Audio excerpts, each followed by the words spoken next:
In Pirates of the Caribbean, Dead Men Tell No Tales, Jack Sparrow becomes hunted by a cursed pirate hunter from his past, Capitan Salazar. Jack Sparrow. And so, Jack must find the Trident of Poseidon, which has never been shown to be real, and use it against Salazar by breaking all the curses of the seas, which has never been proven to be a thing. Luckily, there's no time to think about how dumb that all is, because you're too busy crying at the sight of one of the greatest cinematic icons having been reduced into a useless drunk.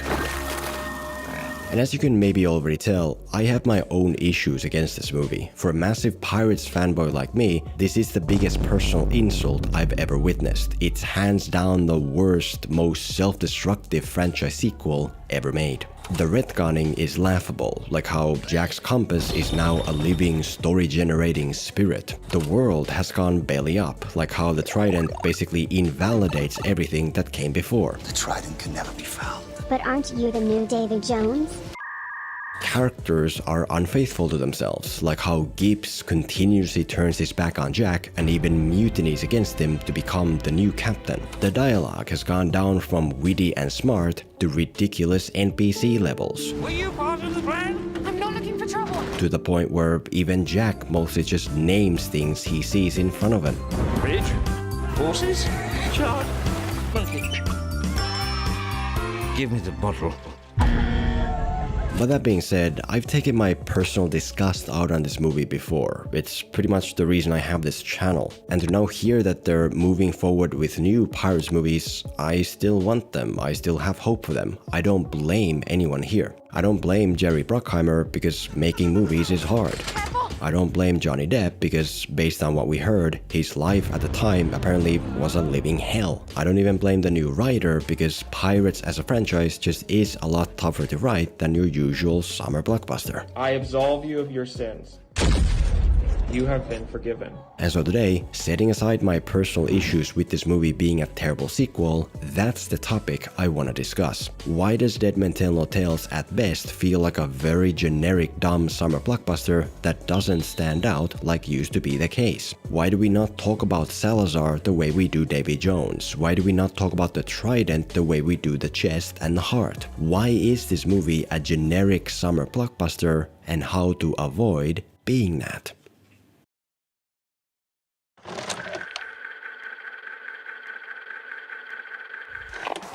The first generic problem here is that the story isn't born from character motive, but rather artificially guides characters to wherever they're needed, which makes everything feel fake. In the beginning, for example, Will Turner's son, Henry, is working on a ship of the British Navy, and currently they're chasing a pirate ship into a mystical location, which Henry realizes to be dangerous. You're sailing us into the Devil's Triangle. And of course, nobody believes him, and they sail right in, and whoops, Salazar's cursed crew is there to kill everyone. Despite all the cool stuff in this sequence, the issue is that we don't know why it's happening. What is your purpose here? We don't know why Henry has joined the Navy specifically. We don't know why we're chasing pirates into this specific place. We don't even know who the pirates are. It all just is what it is. For context, the first meeting with Davy Jones is very similar, except born from motive. Jack's motive is to use Will's motive of saving Elizabeth, which leads us to Davy Jones. It's authentic, it feels real. What is your purpose here? Jack Sparrow sent me to settle his debt. Did they now? Oh. And here, it's not direct like that. It's not like Henry has joined the Navy to come to this place to get the first clue to finding the Trident or something, because only with the Navy he can sail this far. No, he's just in the Navy now, and now they happen to randomly follow these random pirates into this cave where Salazar happens to be. I understand that part of Henry's motive is to find Jack, but it's not that motive that's making this stuff happen. We've never needed any of this stuff to find Jack before. Jack Sparrow. You're looking for him. Then why didn't you just go to Tortuga and start asking around? Oh, And this is a major problem throughout the movie. Stuff just happens in an artificial way that tastes like bread made out of paper. In a British-controlled island town, Jack is in the process of robbing a bank, or I guess being robbed by the bank, whatever. Again, there is a lot of fun stuff going on, but without reason for it to be going on. Like, why is Jack in this moment robbing a bank? What does he need money for? I know he has the black pearl in a bottle and needs to get it out, but what does this event have to do with that motive? How will money get him closer to the pearl? Does he need money to fix his current ship to go somewhere to get the pearl out? Apparently not. So then, what are we doing here? I don't know. Jack just robs a bank to get money because money is money, and now we have a fun sequence, and then the sequence is over. In other words, the story and everything in it feels forced and thus fake. When the British are literally chasing the bank, they come across Jack, a wanted pirate, and for some reason don't stop to arrest him. Why? Because it's not yet time in the story for them to do so. That comes later. When we meet the new Lizzie character, Carina, the whole town is after her for being a witch. Why? Do we ever see her do anything witch-like? Do we ever see the basis for why the town is so afraid of witches? No, the whole witch thing comes out of nowhere. But the story requires it so that Carina gets hanged along with Jack. Her, yes, but this other real witch, no. She can't be hanged because then the story wouldn't work. Read that wall for me, or you will die. No. Read that wall for me. When characters are sailing or drifting across the story's world, they're constantly running into each other. Why? Because apparently the world is as realistically wide as a kindergarten sandbox. We just happen to go where Salazar is. We just happen to all be in the same island town. We just happen to escape to another random island where we happen to know people who want to marry us. And then we somehow release the pearl in a way that has nothing to do with this place or its people. Yeah, fun sequences. What the is this piece of shit? You should see the movie for more examples because there are plenty. But my point is that a summer blockbuster stands out only when it feels authentic. And the only way to feel authentic is through motive. Okay. The reason Jack escapes to this island is because there are people there he knows and needs something from to get to the next step in releasing the pearl. Yeah, that makes sense. Motive is the key.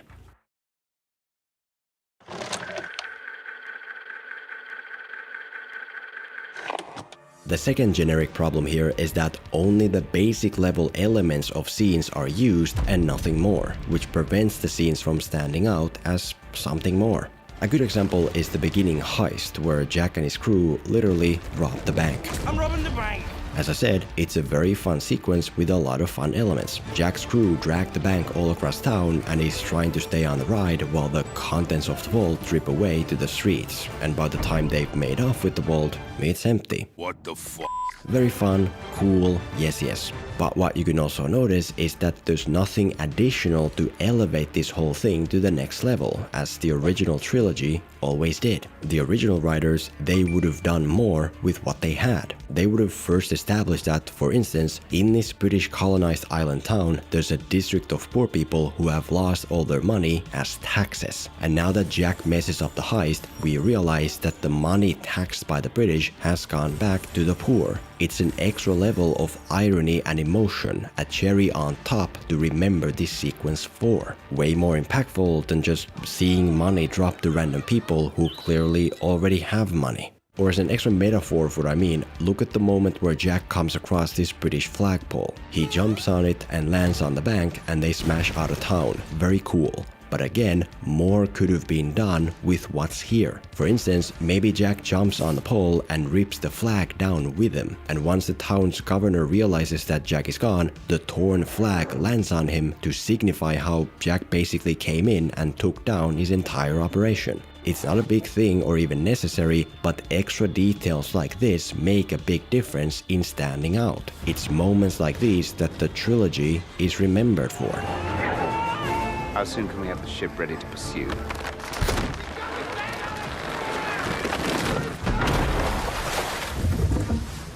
Whereas here, scenes don't tend to be more than the sum of their parts. When Jack is in jail, there's a joke about him not having pants, which I assume is because his pants are on this mannequin he built to fool the guards. But the mannequin itself is then immediately irrelevant. Nothing is done with it to give it a payoff. It's never even shown that the mannequin is wearing Jack's pants, so the joke doesn't even work that well. It's just a mannequin. Jack's pants are gone. Ha ha ha.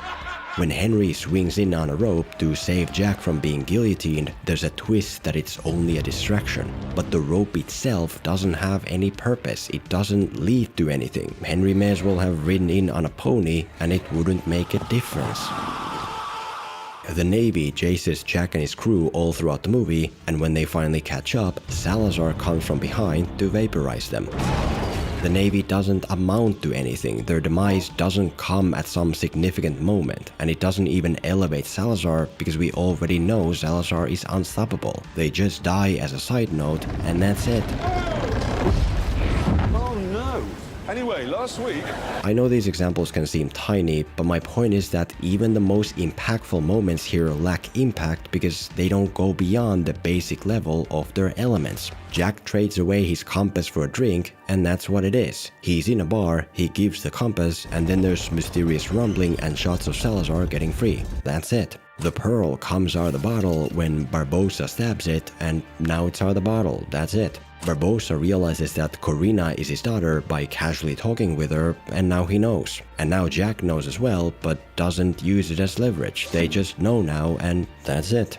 I mean, it gets to the point where you have no clue what's important and what isn't. When Jack escapes to this island, there's a guy he knows who forces him to marry his sister. And then Barbossa shows up to shoot the guy, and then the whole marriage thing is just over without ever amounting to anything. And it's like, what the hell just happened? What was the point of any of this? What's going on here? Well, there is no point, no higher level or purpose to remember this scene or movie for. It just is what it is. It's another summer blockbuster, and that's it. Hanging, firing squad, or a new invention, the guillotine. Guillotine?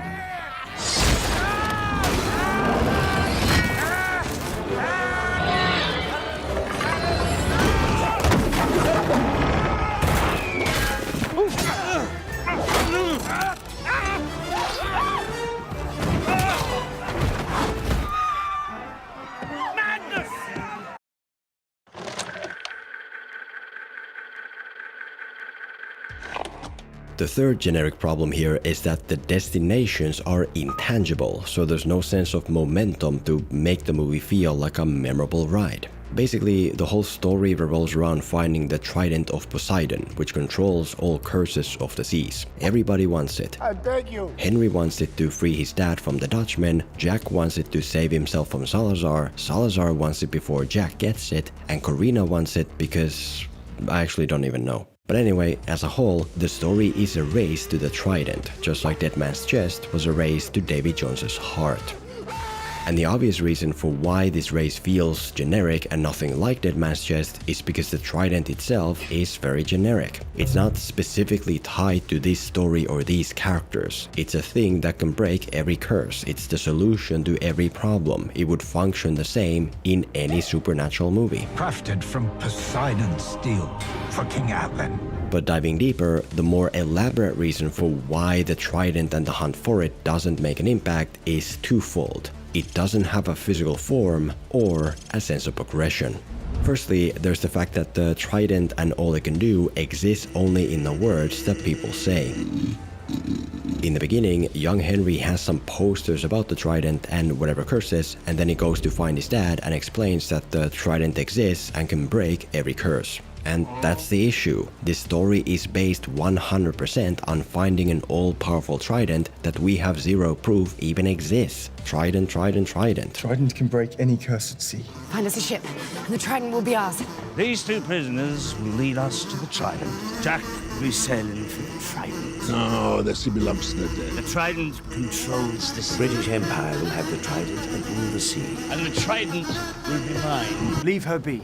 She will take us to the Trident. You've been saying that for hours. As in, there's no proper introduction to the Trident or its powers to establish it for the audience. No prologue where it's in play, no broken piece of it that's discovered, no evidence at all. It's not like how meeting Davy Jones validates the quest for the heart of Davy Jones. It's not like we first get a drawing of a key, and then we get Davy Jones, and then we get the key, and then we get the chest, and then the heart. No, characters just talk about the Trident and what it can do, and then an hour and 40 minutes then there it is, the trident that controls all curses. I'm guessing at least, because we still don't see anything about controlling curses. In other words, this story is a race without a properly established finish line, which isn't much of a race at all. Secondly, there's the fact that there's no progression in this race to the trident. See, in the first hour and 40 minutes, we do a lot of stuff. Yes, we rob a bank, and we sail on a crappy boat, and we escape onto an island where we release a black pearl, and we sail some more, yada yada yada.